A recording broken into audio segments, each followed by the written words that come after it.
আমি গুপ্তচরের হাতে সংবাদ পেয়েছি তুই নাকি আমাদের যজ্ঞের ঘোড়া বেঁধেছিস।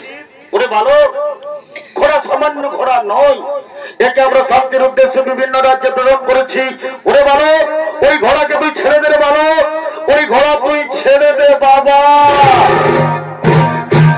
না না না, বিনা যুদ্ধে না ছাড়িব যজ্ঞের ঘোড়া। অর্জুন, তুমি কি ভেবেছ তুমি পৃথিবীর সর্বশ্রেষ্ঠ ধনুর্ধর? এই জন্য তুমি অহংকারে মত্ত হয়ে ঘোড়ার মস্তকে লিখেছ যে ঘোড়া ধরবে তাকে অর্জুনের সঙ্গে যুদ্ধ দিতে হবে।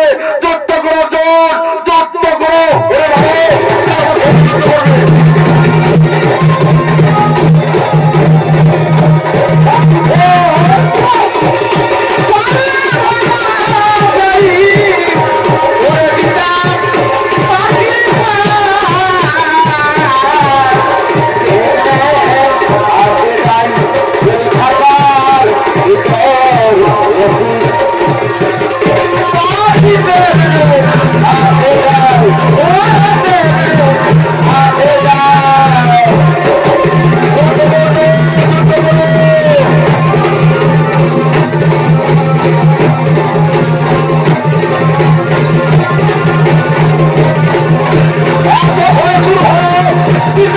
Let's go!